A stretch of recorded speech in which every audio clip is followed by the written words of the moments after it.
Hello students, তোমরা দেখছো তোমাদের প্রিয় YouTube channel institute of school mathematics. আমরা সমাধান করছিলাম নবম শ্রেণীর সপ্তম অধ্যায় বহুপদী সংখ্যামালা। অলরেডি এর উপর আমরা 9টি ক্লাস করে ফেলেছি, যেখানে আমরা শেষ ক্লাসে 7.3 এর 10 পর্যন্ত সমাধান দেখে নিয়েছিলাম। আজকের দশম ক্লাসে কোষে দেখি 7.3 এর 11 ও 12 সমস্যার সমাধানগুলো দেখে নেব।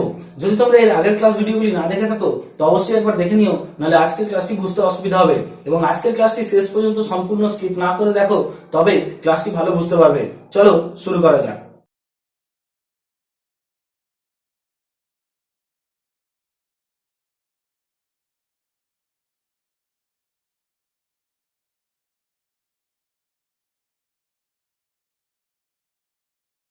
এগারোর প্রথম প্রশ্নটা আমি পড়ছি, সঙ্গে ডিসপ্লেতেও দিয়ে দিচ্ছি, তোমরা সামনে বইটা রাখো, বুঝতে সুবিধা হবে। কি আছে? 11-1 নিচের কোনটি একচল বিশিষ্ট বহুপদী সংখ্যামালা? দিয়ে দেখো চারটে সংখ্যামালা লেখা আছে, বীজগাণিতিক সংখ্যামালা। আমাদেরকে এদের মধ্যে কোনটা একচল বিশিষ্ট বহুপদী সংখ্যামালা খুঁজতে হবে। লক্ষ্য করো কি কি আছে। প্রথমটা আছে x প্লাস 2/x। দেখো x প্লাস 2/x প্লাস 3, এটা হচ্ছে প্রথমটা। তারপরটা আছে দেখো √x প্লাস 2/√x প্লাস 5। তারপরে আছে √2x² মাইনাস √3x প্লাস 6। তারপরে আছে x⁻10 প্লাস y⁻5 প্লাস 8। এরকম চারটে ছিল। লক্ষ্য করো প্রথমটা বহুপদী সংখ্যামালা হবে না, তার কারণ এই এক্সটা নিচে আছে। যে এক্স নিচে থাকে তাকে যদি ভালো করে লিখি তাহলে ঘাতে হয় x⁻−1, তার মানে অখণ্ড সংখ্যা নেই, সো এটা বহুপদী সংখ্যামালা নয়। আচ্ছা, 2 নম্বরটা লক্ষ্য করো, একই জিনিস, এখানে নিচে আছে, তাহলে এটা বহুপদী সংখ্যামালা নয়। 3 নম্বরটা লক্ষ্য করো, এখানে x চলরাশি দেখছি, তার ঘাত দেখো অখণ্ড সংখ্যা, চলরাশি ঘাত অখণ্ড সংখ্যা, কিছু নেই মানে 1 আছে অখণ্ড সংখ্যা, আর এখানে কি আছে 0, তাহলে আমরা এটাকে বহুপদী সংখ্যামালা বলতে পারি। এবং চলরাশি কটা আছে? একটা, তার মানে এটা ঠিক আছে। তবুও আমরা একবার লাস্ট অপশনটা চেক করে নিই। দেখো কি বলছে, এখানে চলরাশি x আছে, y আছে, দুটো আছে, কিন্তু ঘাতগুলো তাদের অখণ্ড সংখ্যা আছে, মানে এটা একটা বহুপদী সংখ্যামালা, এটা কোনো সমস্যা নেই। কিন্তু এটা একচল বিশিষ্ট নয়, এটা দুই চল বিশিষ্ট। তো আমাদের বলেছিল একচল বিশিষ্ট, তাহলে আমাদের অপশন সিটা হবে কারেক্ট অ্যান্সার। সো এটা করে নিও অপশন সি। এবার দেখো 2 নম্বর প্রশ্ন। 2 নম্বর প্রশ্নে বলছে যে নিচের কোনটি বহুপদী সংখ্যামালা? আবার কিছু বীজগাণিতিক সংখ্যামালা আছে, বহুপদী কিনা জানতে চাইছে। প্রথমটাই আছে x-1। দেখো এখানে চলরাশি x এবং ঘাত এখানে 1, এখানে কিছু নেই মানে 0, তার মানে এটা দুটো অখণ্ড সংখ্যা আছে, মানে এটা বহুপদী সংখ্যামালা, কোনো সমস্যা নেই। তবু আমরা একটু পরের গুলো দেখে নিই, তাহলে তোমাদের বুঝতে সুবিধা হবে।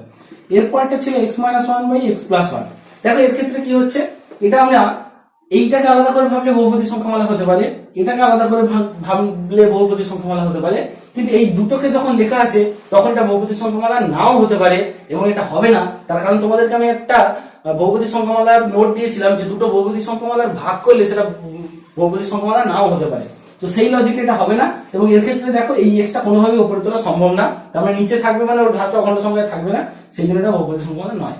এবার চলে এসো এর পরেরটা দেখো ছিল এরকম x² মাইনাস 2/x² প্লাস 5। লক্ষ্য করো নিচে x আছে, তাহলে এটা বহুপদী সংখ্যামালা নয়।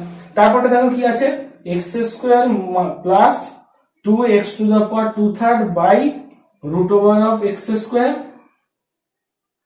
প্লাস 6। আচ্ছা, এটা বহুপদী সংখ্যামালা হবে কি হবে না কি করে বুঝবো? দেখো এইখানটা ঠিক আছে, এখানটা ঠিক আছে, সমস্যাটা এখানে একটু সমাধান করা যায়। এটা হচ্ছে 2x⁻2³, আর নিচে আছে √x²। √x² মানে আসলে x। আবার এটাকে যদি আরো সমাধান করি তাহলে x⁻2³ মাইনাস 1, তার মানে 2 ইনটু সূচক নিয়মে করছি, এটা হচ্ছে দেখো -1/3। তাহলে ঘাতটা দেখো অখণ্ড সংখ্যায় নেই, এবং এইটার জন্য কি হলো, এটা বহুপদী সংখ্যামালা হলো না। সো অপশন এটাই ছিল কারেক্ট অ্যান্সার। তোমরা অপশন এটা করবে কারেক্ট অ্যান্সার। বোঝা গেল? এবার চলে এসো 3 নম্বরটা। 3 নম্বরে কি আছে দেখো, 3 নম্বর প্রশ্নে আছে যে নিচের কোনটি রৈখিক বহুপদী সংখ্যামালা? লক্ষ্য করো আমরা অপশনগুলো লিখছি। প্রথম অপশনে আছে x প্লাস x²। এটা বহুপদী সংখ্যামালা কনফার্ম, কারণ ঘাতগুলো সব অখণ্ড সংখ্যা। কিন্তু রৈখিক কিনা? দেখো রৈখিক হলে, রৈখিক কাকে বলে? যার সর্বোচ্চ ঘাত, মানে যে বহুপদী সংখ্যামালার মাত্রা হয় 1, এর তো সর্বোচ্চ ঘাত 2, তাহলে এটা রৈখিক হলো না, তাহলে এটা রৈখিক হবে না। এবার চলে এসে x+1, তারপরের অপশন দেখো এখানেও এটা বহুপদী সংখ্যামালা এবং এর সর্বোচ্চ ঘাত 1, তাহলে এটা রৈখিক হলো এবং বহুপদী সংখ্যামালা হলো। আচ্ছা, তাহলে এই অপশনটা বি হবে। তো আমরা বাকিগুলো চেক করে নিচ্ছি। বাকিগুলো কি আছে দেখো, 5x² মাইনাস x প্লাস 3। তো এর ক্ষেত্রে দেখো এটা বহুপদী সংখ্যামালা, কিন্তু এর সর্বোচ্চ ঘাত হচ্ছে 2, মানে মাত্রা 2, তাহলে এটা রৈখিক হলো না। আচ্ছা, তারপরে চলে এসো x+1/x। লক্ষ্য করো এর জন্য এটা বহুপদী সংখ্যামালাই নয়, তাহলে রৈখিক হওয়ার প্রশ্নই নেই, তাহলে আমাদের অপশন বিটা হচ্ছে কারেক্ট অ্যান্সার। এবার চলে এসো আমরা 4 নম্বরে বলছে নিচের কোনটি দ্বিঘাত বহুপদী সংখ্যামালা। আচ্ছা চলো দ্বিঘাত বহুপদী সংখ্যামালা, একটা আছে √x-4, আর একটা আছে x³ + x, তারপরে অপশন আছে x³ + 2x + 6, আর একটা আছে x² + 5x + 6। লক্ষ্য করো আগে বহুপদী সংখ্যামালা ভাবা যাক। দেখো এটার ক্ষেত্রে x এর ঘাতটা হচ্ছে 2, হাফ, এখানে রুট আছে মানে ঘাতটা হাফ, তাহলে এটা অখণ্ড সংখ্যা নেই বলে বহুপদী সংখ্যামালাই নয়। এটা বহুপদী সংখ্যামালা, এটা বহুপদী সংখ্যামালা, এটা বহুপদী সংখ্যামালা, কারণ প্রত্যেকটা x এর ঘাত অখণ্ড সংখ্যায় আছে। কিন্তু এরা জানতে চাইছে কোনটা দ্বিঘাত। দ্বিঘাত মানে সর্বোচ্চ ঘাতটা যেন 2 হয়। দেখো এখানে সর্বোচ্চ ঘাত 3, তাহলে এটা বাদ, এখানে সর্বোচ্চ ঘাত 3, এটা বাদ, এখানে সর্বোচ্চ ঘাত 2, তাহলে এটাই হবে কারেক্ট অ্যান্সার। সো এর ক্ষেত্রে অপশন ডি টা লিখবে কারেক্ট অ্যান্সার। এবার চলে এসো আমরা 5 নম্বরটা। 5 নম্বরে বলছে √3 বহুপদী সংখ্যামালার মাত্রা। দেখো এইটা একটা বহুপদী সংখ্যামালা বলছে, এর মাত্রা। আগে বলো এটা বহুপদী সংখ্যামালা কিনা, মাত্রা তো পরের কথা। দেখো √3 হচ্ছে একটা রিয়েল নাম্বার, এটা এক ধরনের হচ্ছে অমূলক সংখ্যা, বাস্তব সংখ্যার একটা ভাগ। তো এই যে কোনো বাস্তব সংখ্যা হয় একটা বহুপদী সংখ্যামালা, তাহলে এটা একটা বহুপদী সংখ্যামালা। কি করে ভাবতে পারি আমরা? ভাবতে পারি এটা হচ্ছে আসলে √3 × x⁻0, তাহলে এটা কি বলছি একটা বহুপদী সংখ্যামালা, এবং এর x এর চলরাশির সর্বোচ্চ ঘাত কত? 0, তাহলে এর মাত্রা কত হবে? 0। দেখো তো 0 কোন অপশনে আছে? 0 আছে ডি তে, তাহলে 5 একটা হবে কারেক্ট অপশন ডি। এবার লক্ষ্য করো তোমরা যে ভুলটা করো এই অঙ্কের ক্ষেত্রে, অনেকেই ভাবো √3 মানে হচ্ছে 3^½ তাহলে মাত্রা অনেকে বলে দাও হাফ, এটা কিন্তু নয়। মাত্রা কে দেবে? মাত্রা দেবে চলরাশি, চলরাশির সর্বোচ্চ ঘাত। এখানে চলরাশি কিছু নেই মানে সেটা সর্বোচ্চ ঘাত 0। তো এইভাবে আবার অনেকে এটাকে বহুপদী সংখ্যামালাই ভাবো না, কারণ ভাবো যে এর ঘাতটা হচ্ছে অখণ্ড সংখ্যায় নেই, কারণ তোমরা কি হচ্ছে ওই চলরাশি আর ধ্রুবকের মধ্যে তফাৎটা করতে পারো না। বিষয়টা হচ্ছে আমরা খেয়াল করবো সবসময় চলরাশির উপর, চলরাশির ঘাত, চলরাশির মাত্রা, চলরাশি মাত্রা দেবে। তো এইভাবে আমরা করবো এবং এর ক্ষেত্রে হবে 5-এরটা ডি। এবার আমরা চলে আসবো 12 দাগের সমস্যাগুলো। দেখো আমরা একটু ফাস্ট করছি, যাদের বুঝতে অসুবিধা হচ্ছে তাদেরকে আমি বলবো তারা নিশ্চয়ই আমার আগের ক্লাসগুলো দেখোনি, তাই জন্য বুঝতে পারছো না। আর যারা তো আগের ক্লাসগুলো ফলো করেছো তাদের ক্ষেত্রে আমি বুঝতেই পারছি কোনো সমস্যা হওয়ার কথা না, এবং এর থেকেও ফাস্ট করলে বোধহয় তোমরা বুঝতে পারবে। তো এবার চলে আসি আমরা 12 দাগের সমস্যাগুলো। 12 দাগের সমস্যাগুলো কি আছে দেখো, প্রথমেই একটা আছে px। 12 1 নম্বরে একটা লেখা আছে px = 2x - 3। এইরকম একটা বহুপদী সংখ্যামালা দিয়ে বলছে এই বহুপদী সংখ্যামালার শূন্য কত লিখি। শূন্য মানে কি? আমরা যখন বহুপদী সংখ্যামালা শূন্য করি তখন বহুপদী সংখ্যামালাটাকেই কি করি? শূন্যের সঙ্গে সমান করি, করে সমাধান করে দেখি কি ভ্যালু বেরোয়।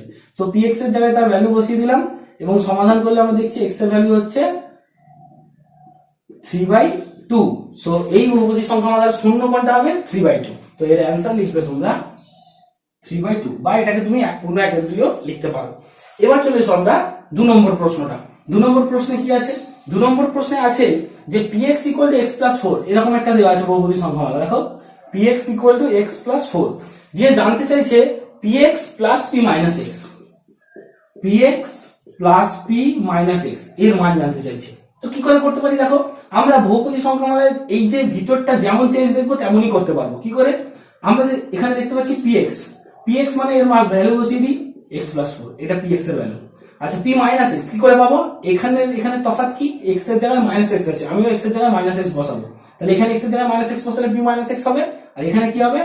-x + 4। ক্লিয়ার? ওকে, এটা সমাধান করলে কি হচ্ছে? ব্র্যাকেটটা তুলে দিলাম, x কেটে গেল, এটা হলো 8। সো এর ক্ষেত্রে অ্যান্সার হবে কত? 8। তো তোমরা এর অ্যান্সার লিখে নিও 8।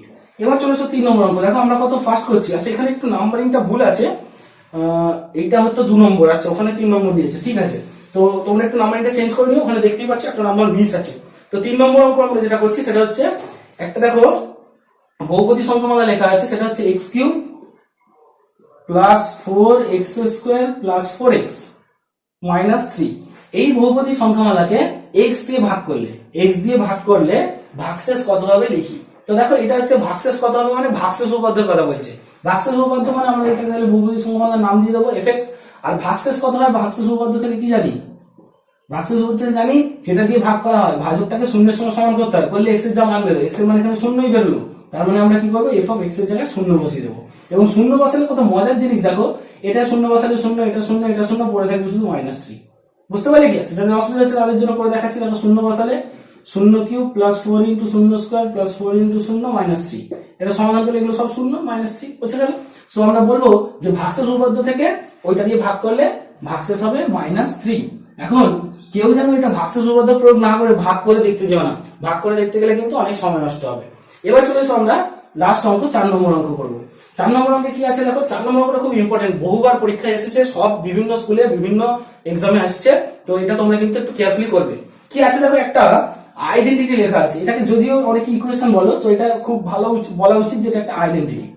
দিস ইকুয়াল টু এরকম একটা জিনিস দেওয়া আছে, a7 x to the power 7 plus a6 x to the power 6 plus a5 x to the power 5 plus dot dot dot a1x plus a0। লক্ষ্য করো এটা আমাদের চেনা জিনিস, এটা হচ্ছে একটা n ডিগ্রি যখন বহুপদী সংখ্যামালা লিখেছিলাম তখন এরকম একটা জেনারেল আকার লিখেছিলাম এবং n পর্যন্ত চালিয়েছিলাম। তো এখানে দেখা যাচ্ছে এটা একটা 7 ডিগ্রি বহুপদী সংখ্যামালা, কারণ x এর সর্বোচ্চ ঘাত 7 আছে এবং এই সংখ্যামালাটা এর সঙ্গে সমান করা আছে। এটা একটা বহুপদী সংখ্যামালা, এটা যদি আমরা এক্সপ্যান্ড করি হোল স্কয়ারটা, তাহলে একটা বহুপদী সংখ্যামালা পাবো এবং দুটো বহুপদী সংখ্যামালা সমান, তার মানে এটা আসলে একটা আইডেন্টিটি, মানে এই জায়গাটা এইরকম হওয়া উচিত ছিল। চলো আমরা যেরকম আছে সেই অনুযায়ী কাজ করতে থাকি। তো এই হলো দেওয়া আছে এবং জানতে চাইছে যে এইটার ভ্যালু কত হবে, a7 plus a6 plus dot dot dot, আচ্ছা আরেকটা লেখা ছিল a5 plus dot dot dot plus a1 plus a0 equal to কত, এই ভ্যালুটা জানতে চাইছে। দেখো আমাদেরকে কি করতে হবে, এই জিনিসটা থেকে এটা তৈরি করার চেষ্টা করতে হবে। লক্ষ্য করো তো আমরা এই জিনিসটা থেকে এটা কি করে তৈরি করতে পারি, আমরা লক্ষ্য করো এইটা দেখে পাওয়া যাচ্ছে এর বাঁ দিক থেকে আসেনি, ডান দিক থেকেই এসেছে। ডান দিকে এর আর এর মধ্যে চেঞ্জেস কি আছে, চেঞ্জেস হচ্ছে দেখো এর কোনো এক্স গুলো একটাও এখানে লেখা নেই, তাহলে কখন কোন জিনিসে এক্স লেখা থাকলেও নেই বলে মনে হয়, কখন বলতো, মনে করো এরকম একটা ছিল আমার 2 গুণিতক এক্স, এইটা আছে নেই কখন বুঝবো, যদি 2 কে আমি 1 দিয়ে গুণ করি, কারণ 1 দিয়ে গুণ করলে সবসময় ভ্যালু একই থাকে। তার মানে আমি বলতে চাইছি এইটার যদি প্রত্যেকটা এক্স 1 হয়ে যায় তাহলে কি হবে, ওইখানে যেন এক্স গুলো নেই নেই নেই মনে হবে। তাহলে আমরা কি করব, এইটা তো একটা আইডেন্টিটি, আমরা উভয় পক্ষে x = 1 বসিয়ে দেবো, দিলে কি হবে, মানে ওদিকে করলে এদিকেও করতে হবে। সো 3 × 1 - 1 তার হোল স্কয়ার ইকুয়াল টু, এটা কেমন হবে দেখো, a7 1 to the power 7 plus a6 1 to the power 6, এইভাবে এটা চলতে থাকবে, a1 1 প্লাস a0। তাহলে আমরা দেখো এটাকে যদি সমাধান করি, এটা হচ্ছে 3 2 to the power, এটা 7 ছিল, সরি এটা to the power 7 ছিল, আচ্ছা আমরা ভুল লিখেছিলাম, এটা to the power 7 ছিল, সো এটা 7, so 2 to the power 7 equal to, এটা হচ্ছে দেখো a7 plus a6 plus dot dot dot a1 plus a0। তাহলে দেখো 2 to the power 7 কে যদি আমরা সমাধান করি, আমাদের হচ্ছে 128 equal to a7 plus a6 plus dot dot dot a1 plus a0। আচ্ছা দেখো এটাই তো আমাদের মানটা নির্ণয় করতে বলেছিল, তাহলে 128 হলো উত্তর। এবং এটা এমন একটা জিনিস যে মাঝে ডট আছে, মানে আমি এটা লিখি বা না লিখি কিছু এসে যায় না, ডটটা দেওয়া আছে মানে ভিতরে সমস্ত কিছুই আছে, মানে এখানে সবাই আছে। ওকে, তাহলে এর অ্যান্সার হলো আমাদের 128। তো দেখো আমরা কত সহজে কত ফাস্ট আমরা সবকটা প্রশ্নের উত্তর করে নিলাম। যদি তোমাদের এই প্রশ্নগুলো বুঝতে কোনো অসুবিধা হয় তো অবশ্যই আমাকে কমেন্ট বক্সে লেখার আগে আগের ক্লাস ভিডিওগুলি দেখে নাও, তাহলে আশা করছি সমস্যা হবে না। তারপরেও যদি সমস্যা হয় অবশ্যই আমার কমেন্ট বক্সে লিখো, আমি তোমাদেরকে উত্তর দেওয়ার চেষ্টা করবো। এবং পরবর্তী ক্লাস ভিডিও আমরা বহুপদী সংখ্যামালার একদম শেষ পার্ট, যেখানে গুণনীয় উপপাদ্য আছে, সেটা নিয়ে আসছি। এবং যদি তোমাদের এই ক্লাস ভিডিওটি ভালো লেগে থাকে তো অবশ্যই তোমাদের ইউটিউব চ্যানেল সাবস্ক্রাইব করে নিই, বেল আইকন সিলেক্ট করে যাতে ক্লাস ভিডিও সম্বন্ধে লেটেস্ট নোটিফিকেশন সবার প্রথম পাও। দেখা হচ্ছে পরের ক্লাস ভিডিও।